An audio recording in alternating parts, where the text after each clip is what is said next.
дар вилояти Суғ 20 ҳодисаи гумонбарон ба бемории сироятии сурхча ё худ қазомуқ ба қайд гирифта шуд. баъди таҳлили пурра дар 14 ҳолат ин беморӣ тасдиқи худро ёфт. 7 ҳолати сироятёбӣ дар кӯдакони то синни 1 сола ба қайд гирифта шудааст ки онҳо ҳанӯз аз иммунизатсия зидди беморӣ нагузаштаанд. 7 нафари дигар наврасонӣ аз 7 сола боло мебошад. хушбахтона баъди муолиҷа саломатии онҳо беҳтар шудааст ва фавт аз ин беморӣ ба қайд гирифта нашудааст. این سببش ممکن آن باشد که مادرش جنسی وقتش به بیماری سرخچه نشدگی اگر مادرش بیماری سرخچه میشد با واسطه شیر یا با واسطه خونش ایمونیته کودک پیدا میشد آنتی تیلا پیدا میشدن که تا 8-10 ماه 12 ماه کودک از این بیماری تا گرفتن ایمونیزاسیون محافظت میکرد. باقی مانده 7 نفر 5 نفرشان این کودکانی که رد کردگان یا بچه‌های جوگی‌هایی که و یا عموما دریافت کردن خین و 1 نفرشان از روسیه آمدگی به ایمونیزاسیون همین خوب گرفتار شدن. همه چاره‌بینی ضد اپیدمی که ما گذراندیم و با در تماس بودگان و دیگر فرماندهی شکر خدا که دیگر چی ما به خط گرفته نشد. لیکن خط کردن در کار که این بیماری بسیار ویروسی تیزپن شونده.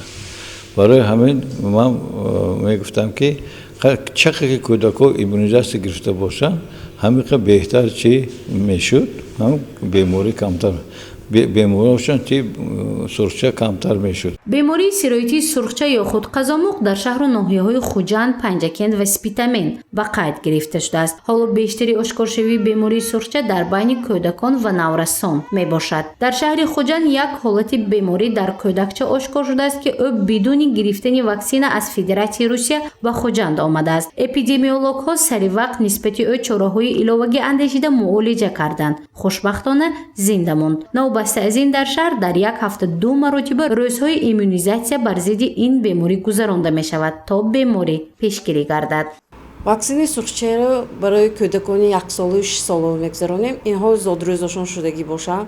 سوم بچه‌ای که از دیگه جمهوری ها اومدگی باشند و وقتش شدگی باشد همه آنها گذرانده میشه. روز سه شنبه و جمعه چون که آن واکسن برای 10 کودک مابین 6 ساعت به واکسن بیکار می شود.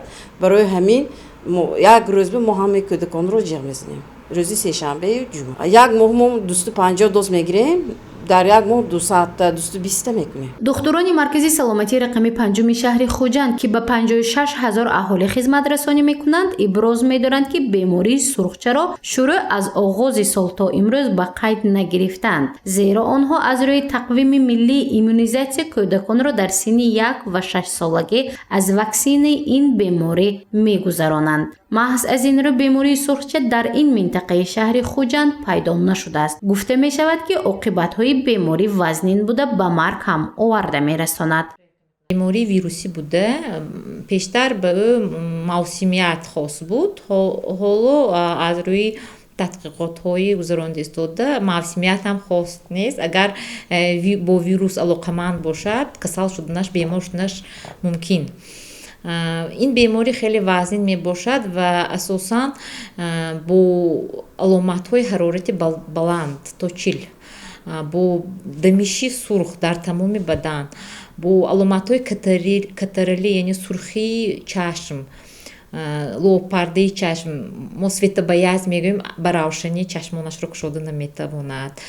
خیلی زهرآلودشوی بلند بدن اینتاکسیکاسیون میگوییم میگذارد که کودک خیلی وزنین میشود و عاقبت های اون آورده میرساند به پنیومونیا التهاب شش به التهاب معده سر منینگیت که اینها خیلی آرزه های سخت میدهند. کودک یا ففتیدنش ممکن یا آینده به یگانخه معیوبی گرفتار شدنش ممکن. مرکز سلامتی رقمی 5 شهر خوجند از روی نقشه دوامی سال 959 نفر کودکان 1 ساله از ایمونیزاسیون سرخچه گلافشان به نوگوشک میگذرانند. تا امروز باشد این رقم 727 نفر را تشکیل میدهد که آن نزدیک به 76% است. کودکان 6 ساله باشد 1198 نفر از ایمونیزاسیون سرخچه گذرند. حالا 860 نفری آنها ایم شدند و خلاص که تا آخر سال این نابالغان فرا گرفته خواهند شد. بیماری سرخچه متصل نمیشد، نمودش دیگه نمی کند، یک نمود همون میماند برای این پیشگیری کردن آسان همون وقت که اگر پدر و مادران وقتش به کودک ایمونیزاسیون کنند یکم ویا 1 سالگیش میگیرد دوم ویا 6 سالگیش میگیرد برای چی 2 ویا برای آنکه بعد گرفتن یکم ویا دوم ویا گیرد اگر ایمونیتش بقوت میشد ایمونیتت پیدا شدگی کودک با یک عمره میماند دیگر وای کلان شدن سرچه و گرفتار نمیشد همچون آدمانی که بیماری سرچه شدن و یا دیگر به این بیماری گرفتار نمیشن من گفتم که یک سراتیب دارد برای همین چی بسیار این ما پیشگیری کردنش آسان فقط همین آمده وقتش به ایمونیزاسیون گرم اجرا شده سرخچه یک گرفته کودکو 63% و چی سرخچه 62.9% این چی مطابقت میکند اگر اروی سالانه 97 گیریم اگر قریب چی نیم فایز مانده اجرای کودکان که میگیرن حالی سراغش نامادگی حاضر بد نه اجرایش مردم حاضر فهمید آماده ایستادن در ولایت سوق دومی سالی روان بیش از 56,000 نفر کودکان یک ساله به ایمونیزاسیون سرخچه گلافشان به ناگوشک فرا گرفته می شوند. تا امروز 35,347 حالت را تشکیل داده است. فراگیری رقم کودکان 6 ساله بیش از 61,000 نفر باشد تا امروز باشد زیاد از 35,000 نفر آنها ایمونیزاسیون شدند که آن هنوز جریان دارد. سبب اساسی جلب کودکان به ایمونیزاسیون این پیشگیری بیماری سیرویتی سرخچه است. گزارش مفنوشکور و نسیم رحیموف برای برنامه اطلاعاتی خبر.